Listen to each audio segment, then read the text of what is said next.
Welcome to the AFR Saints channel, where we provide you daily content on your favorite team, the New Orleans Saints. Do us a favor and hit that subscribe button. Be sure to leave your comments below and smash that like button. Who dat?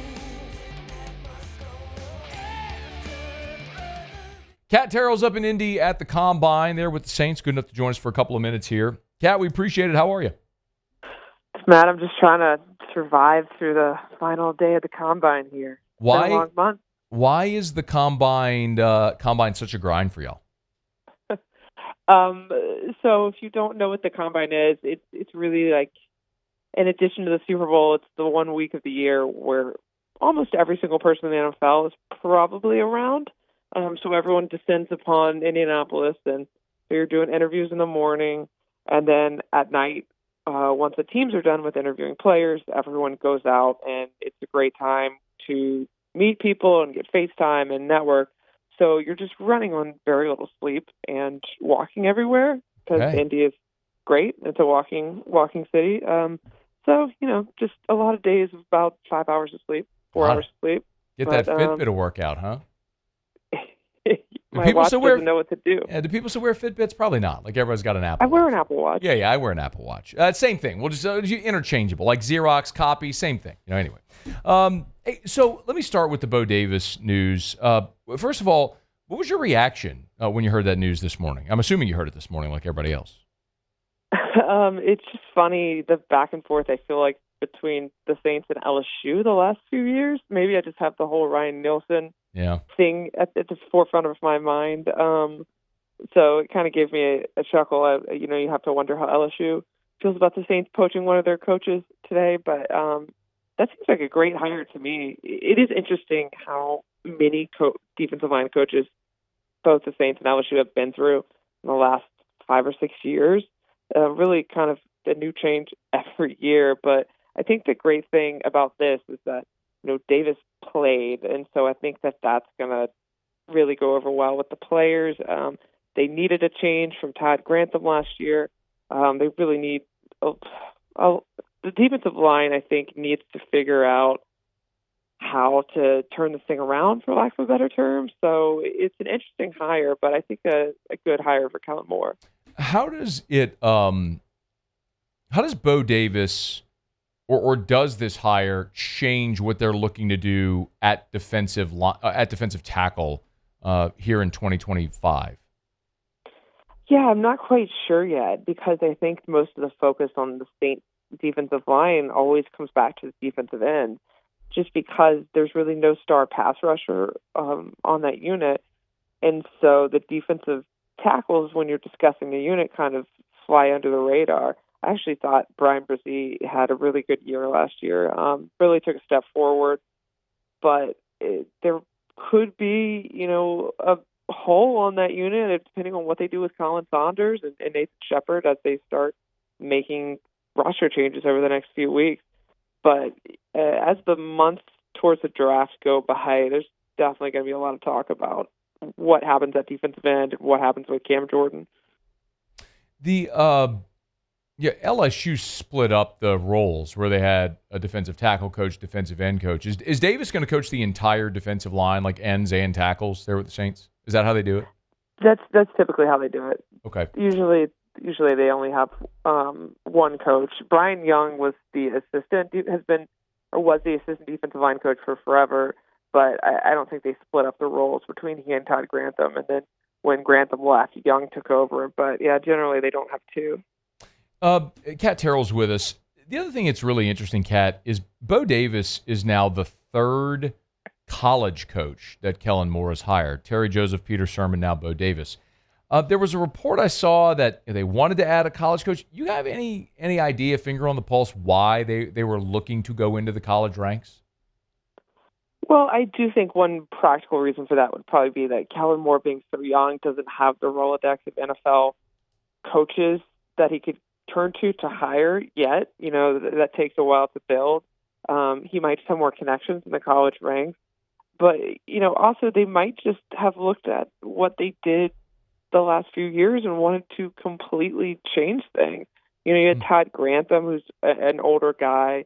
A lot of their coaches had been around the NFL for a while. Maybe Kellen Moore's trying to look at it from a different perspective and I'm not going to say fresh young coaches because obviously Bo Davis is in his 50s, sure. But he's got different ideas being around college than, maybe someone who's just been in the NFL would.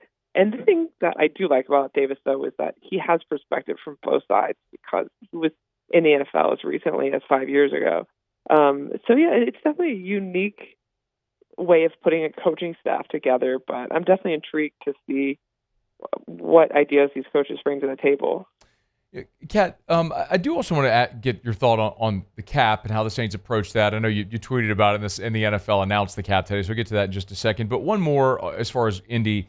I know that Jeff Ireland and Mickey Loomis and Kellen Moore all met with you all yesterday.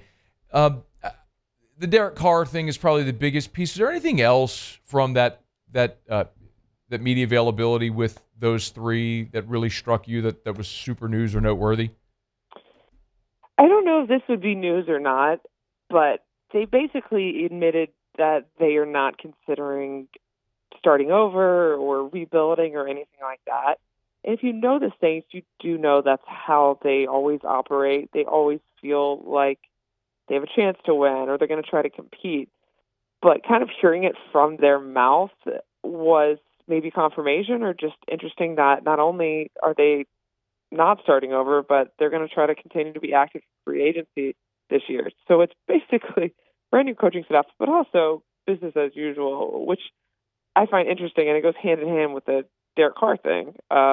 They clearly don't see a need to tear it down, but I've always told people that because of the cap situation, they couldn't do that anyway.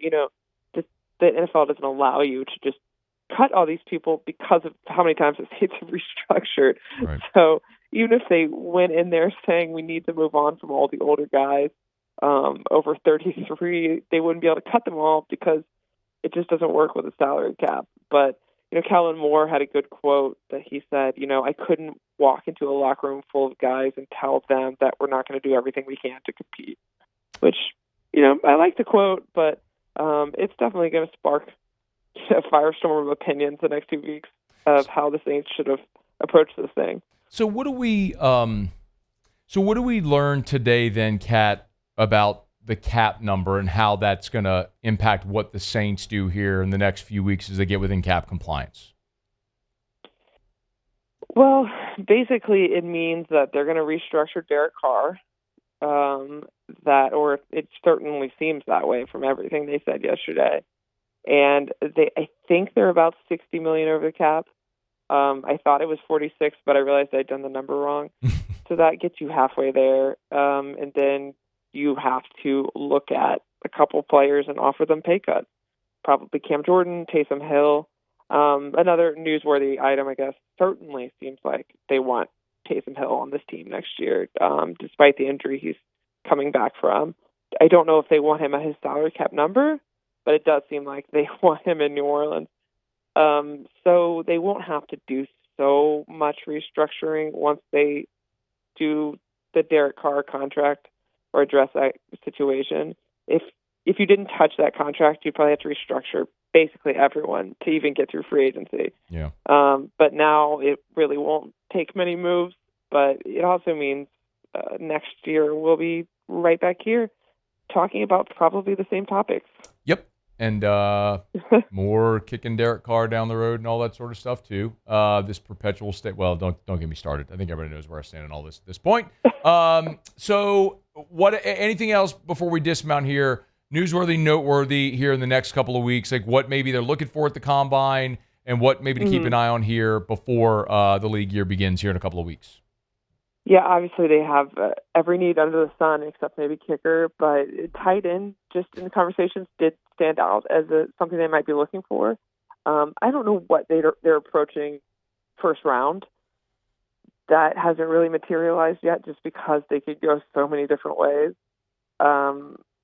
But, man, I'm just even saying that, I'm like, oh my gosh, they have to add a receiver probably. Yeah. They need to adjust both of their lines. I guess besides kicker, they won't be looking for now is quarterback. Yeah. But I would just expect a lot of news the next few weeks just of players they approach for pay cuts, few releases.